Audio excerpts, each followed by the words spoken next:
अस्सलाम वालेकुम। चलिए आज हम लोग देखते हैं एनसीईआरटी एक्सरसाइज 2.3 क्लास 10th का क्वेश्चन नंबर 5। ठीक है, हालांकि ये तो एग्ज़ाम में पूछता नहीं है, लेकिन बुक में दिया हुआ है, तो इसलिए हम लोग इसको पूरे बेसिक तरीक़ा से बनाने की कोशिश करेंगे कि आपको समझ में आ जाए।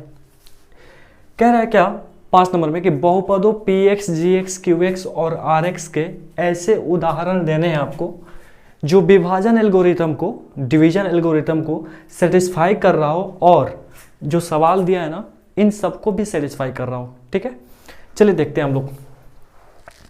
पहला नंबर सवाल दिया क्या, एक ऐसा एग्जाम्पल लेना है आपको बहुपद का, पोलिनोमियल का, जो इस वाले चीज को सेटिस्फाई भी कर रहा हो, यानी px का घात और qx का घात क्या हो, बराबर हो, डिग्री ऑफ px और डिग्री ऑफ qx बराबर हो, तथा डिवीजन एल्गोरिथम को क्या कर रहा हो, सेटिस्फाई भी कर रहा हो। ठीक है, हमें पता है डिवीजन एल्गोरिथम क्या होता है जी, px is equal to gx into qx plus rx। हालांकि ये कुछ नहीं है, भाज्य बराबर भाजक गुणे भागफल प्लस शेष है।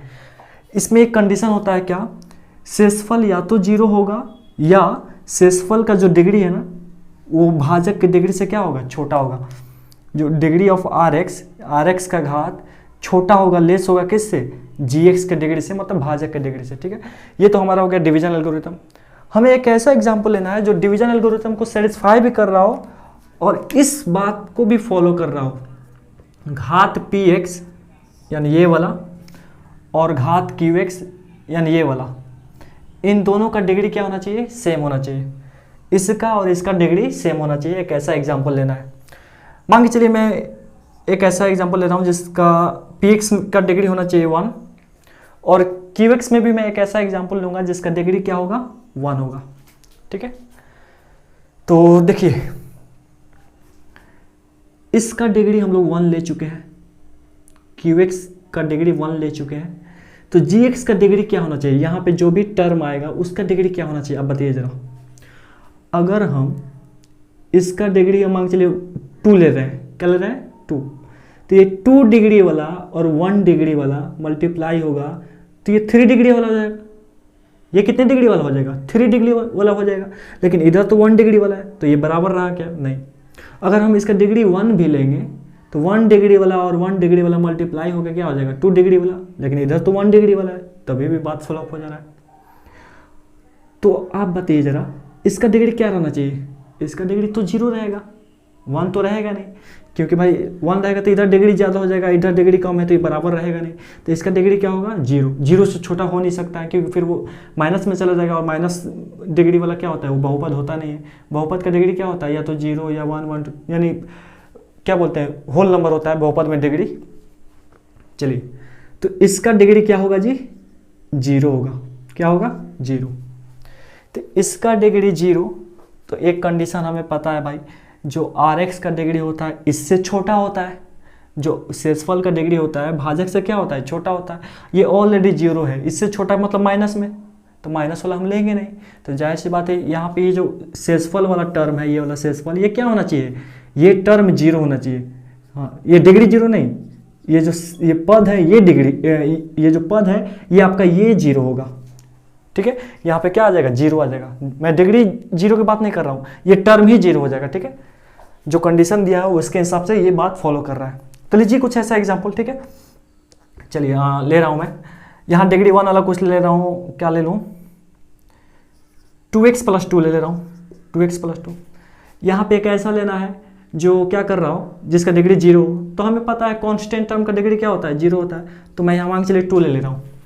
यहाँ 1 डिग्री वाला कोई लेना है, कितना डिग्री वाला, 1 डिग्री वाला, तो 1 डिग्री वाला x प्लस 1 ले रहा हूँ। ठीक है, यहाँ गुना, जरा गौर से देखिए, तो इस 2 को अंदर भेजिएगा 2x हो जाएगा और 2 एकम 2 हो जाएगा, यानी 2x प्लस 2 हो जाएगा। इधर भी 2x प्लस 2 है, यानी कुछ ऐसा देखो, ऐसा सोच के लिया हूँ कि दोनों क्या आ जाए, गुना करके बराबर आ जाए। तो ये और ये तो बराबर हो गया, तो शेषफल बचा क्या, 0। अरे भाज्य बराबर क्या होता है, भाजक गुणे भागफल, तो यहाँ तो शेषफल कुछ बच नहीं रहा है, शेषफल क्या आ रहा है, 0 आ रहा है। ठीक है, तो ये हमारा क्या हुआ, एक ऐसा मैंने एग्जाम्पल लिया जो क्या कर रहा था, डिवीजन एल्गोरिथम को भी फॉलो कर रहा था और इस बात को भी क्या कर रहा था, फॉलो कर रहा था। ठीक है, चलिए अब 2 नंबर सवाल में देखिए, कह रहा था कि एक ऐसा एग्जाम्पल लेना है जो डिवीजन एल्गोरिथम को फॉलो करे। डिवीजन एल्गोरिथम क्या होता है भाई, P X is equal to क्या होता है, G X into Q X plus में आर एक्स, प्लस में आर एक्स, ठीक है। ये हमारा डिवीजन एल्गोरिथम हो गया। अब सवाल कर रहा है 2 नंबर में क्या, कि क्यू एक्स का डिग्री, क्यू एक्स यानी इसका डिग्री और आर एक्स का डिग्री, आर एक्स का घात इसका डिग्री, ये दोनों सेम होना चाहिए, ठीक है। ये दोनों क्या होना चाहिए, सेम होना चाहिए। चलिए अब कुछ ऐसा एग्जांपल लेते हैं जिसमें इन दोनों का डिग्री क्या हो भाई, इन दोनों का डिग्री क्या हो, सेम हो, ठीक है। चलिए हम मान लेते हैं कि इसका डिग्री 1 है, तो इसका भी डिग्री क्या होगा, 100% 1 होगा, ठीक है। हम लोग जानते हैं डिवीजन एल्गोरिथम में जो कंडीशन होता है, शेषफल का डिग्री भाजक के डिग्री से हमेशा क्या होता है, छोटा होता है। तो इसका डिग्री 1 है तो इसका डिग्री हमेशा इस शेषफल से बड़ा रहा होगा। इसका डिग्री 1 है तो इसका डिग्री 1 से क्या रहा होगा, बड़ा रहा होगा, क्योंकि जो हम लोग कंडीशन पढ़े हैं आर एक्स का जो घात होता है वो छोटा होता है जी एक्स के घात से, ठीक है। तो आर एक्स का घात 1 है तो जाहिर सी बात है इसका डिग्री 1 से बड़ा रहा होगा। लेट मान के चलिए इसका डिग्री 2 है, इसका डिग्री क्या है भाई, 2 है। तो इस पूरे का डिग्री क्या रहा होगा, इधर जो बराबर में है ये वाला, इसका डिग्री क्या होना चाहिए, तो ये 2 डिग्री वाला गुने 1 डिग्री वाला मल्टीप्लाई होकर ये क्या दे देगा आपको, 3 डिग्री वाला। ये तो जोड़ रहा है ना, तो जुड़ेगा तो डिग्री थोड़ी जोड़ता है भाई, डिग्री कब जोड़ता है, जब गुना में रहता है तब। तो ये 2 डिग्री वाला और ये 1 डिग्री वाला, कुल मिला के ये कितना डिग्री वाला हो गया, 3 डिग्री वाला, ठीक है। जो बहुपद बनेगा वो कितने डिग्री वाला होगा, 3 डिग्री वाला। देखो बाबू ये नहीं सोच लेना आप 2 डिग्री या एक 1 डिग्री 3 डिग्री हो गया और ये वाला जोड़ के 4 डिग्री, नहीं। जैसे मांग चलिए x cube plus x square, ये सब थोड़ी हो गया कि एक्स के पावर 5 हो गया, ये तो गलत हो जाएगा ना, एक्स के पावर 5 बोलेगा तो गलत हो जाएगा। हाँ ये डिग्री जुड़ता कब है, जब गुना में रहता है तब। अगर मैं ऐसे देता एक्स के पावर 3 गुने एक्स के पावर 2, तब ये जुड़ के क्या हो जाता, बेस सेम है गुना में है तो पावर जुड़ जाएगा, 3 और 2 क्या हो जाएगा, 5 हो जाएगा। तो ये 2 डिग्री वाला और ये 1 डिग्री वाला गुना होकर क्या दे देगा, 3 डिग्री वाला। ये तो जोड़ है ना, हाँ तो जोड़ में वैसे ही रह जाता है, जुड़ता होता नहीं है, ठीक है। तो इतना तो हम लोग सवाल से पता कर लिए क्या, कि जो हम लोग उदाहरण लेंगे उसका कंडीशन क्या होगा, ठीक है। 3 डिग्री वाला एक एग्जाम्पल लेना है हमें यहाँ पे, तो मैं आसानी के लिए यहाँ पे लिख दिया हूँ, ठीक है। मैं x + 3 का होल क्यूब लूँगा यहाँ पे, क्या लूँगा भाई, आपको समझाने के लिए x + 3 का होल क्यूब लेने वाला हूँ यहाँ पे, ठीक है। तो ले रहा हूँ, चलिए x + 3 का होल क्यूब, इधर 3 डिग्री वाला ले लिया हूँ। चलिए x + 3 का होल क्यूब को हम लोग ऐसे लिख सकते हैं क्या, x + 3 का होल स्क्वायर गुने x + 3 लिख सकते हैं, कोई फर्क नहीं पड़ेगा। तो ये जी एक्स की जगह हम लोग लिख रहे हैं क्या, x + 3 का होल स्क्वायर। क्यू एक्स की जगह हम लोग क्या लिखेंगे, x + 3। कुछ बातें मैं पहले से ऑलरेडी लिख चुका हूँ कि वीडियो लंबा ना बने, ठीक है, और समझाने में भी आपको क्या हो, आसानी हो। अब बताइए जरा,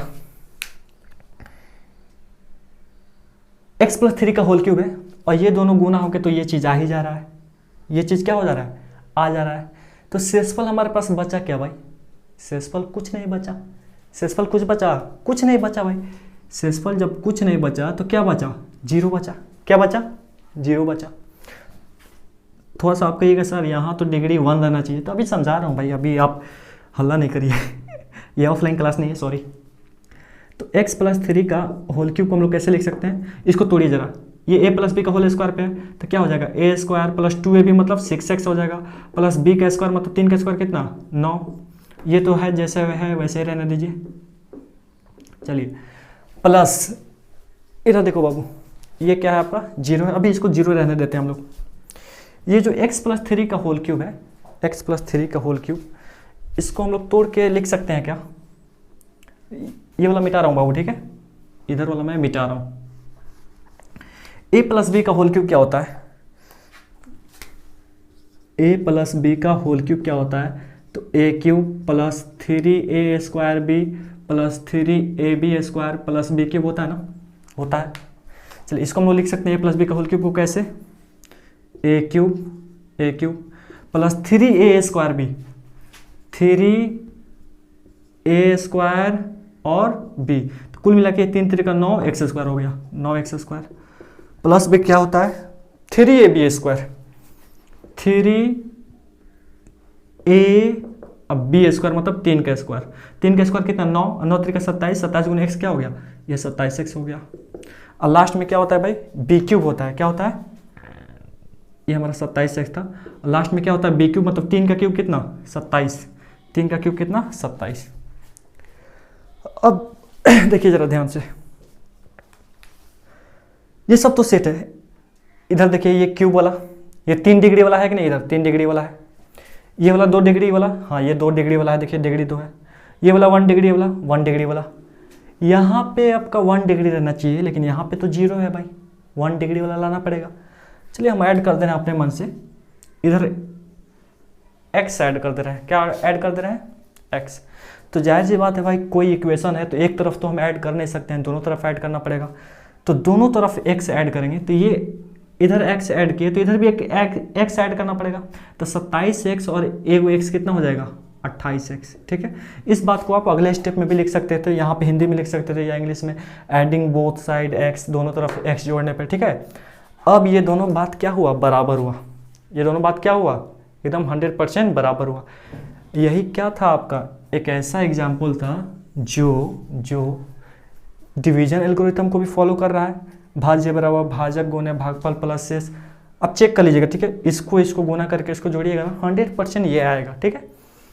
और जो बात बोल रहा था QX और RX का डिग्री क्या है, सेम है। देखिए तो जरा गौर से, ये हमारा QX हो गया और ये हमारा RX हो गया। इन दोनों का डिग्री देखिए तो इसका भी डिग्री 1 और इसका भी डिग्री 1, दोनों का डिग्री सेम है और डिवीजन एल्गोरिथम को भी क्या कर रहा है, फॉलो कर रहा है, ठीक है। चलिए अब देखते हैं हम लोग वो जो लास्ट बचा हुआ हमारा 3 नंबर। 3 नंबर क्या कह रहा है कि एक ऐसा एग्जाम्पल लेना है बहुपद का जो डिवीजन एल्गोरिथम को तो फॉलो कर रहा ही हो, px बराबर gx इंटू qx अब प्लस में rx, ठीक है। लेकिन शेषफल क्या होना चाहिए, ये 0 होना चाहिए, डिग्री 0 नहीं, ये पूरा टर्म 0 होना चाहिए, ठीक है। यहाँ डिग्री 0 की बात नहीं हो रही है, पूरा टर्म क्या होना चाहिए, 0 होना चाहिए। तो भाई सिंपल से कुछ भी हम ले सकते हैं, जैसे ये वाला था, ये वाला भी ले सकते थे हम लोग। यहाँ पे शेषफल क्या था, 0 था। चलिए हम ले रहे हैं कुछ ऐसा, gx की जगह हम ले रहे हैं 5, यहाँ पे हम ले रहे हैं x प्लस 2, ठीक है। मार्कर कुछ चल नहीं रहा बाबू, ठीक है, इंक डालना पड़ेगा ना। gx की जगह हम ले रहे हैं क्या 5, यहाँ qx की जगह हम ले रहे हैं क्या x प्लस 2, ये दोनों गुना हो क्या देगा 5x प्लस 10, 5x प्लस 10। अब शेषफल में कुछ बचा क्या, कुछ नहीं बचा, 0 बचा। ये भी एक एग्जाम्पल मैंने लिया आपके सामने जो डिवीजन एल्गोरिथम को भी फॉलो कर रहा है। भाज्य बराबर क्या होता है, भाजक गुने भागफल प्लस शेष 0 आएगा, यहाँ शेष 0 इस बात को भी फॉलो कर रहा है, ठीक है। तो ये एग्जाम में एक्चुअली आता नहीं है, लेकिन बुक में दिया था कॉन्सेप्ट बिल्ड करने के लिए, उसके लिए बहुत अच्छा सा सवाल है, ये प्यारा सा सवाल है, ठीक है, समझने के लिए, डिवीजन एल्गोरिथम को समझने के लिए, ठीक है। तो उम्मीद करता हूँ कि आपको समझ में आई हो, कमेंट में लिख के बताएंगे समझ में आई हो तो। आज यहीं तक, मिलते हैं फिर नेक्स्ट क्लास में। आज हमारा क्या हुआ, चैप्टर 2 पॉलिनोमियल खत्म हो गया। अब हम लोग स्टार्ट करेंगे चैप्टर नंबर 3, ठीक है, वो भी अलजेब्रा का ही पार्ट है। तो आज यहीं तक, फिर मिलते हैं नेक्स्ट क्लास में, तब तक के लिए अल्लाह हाफिज़।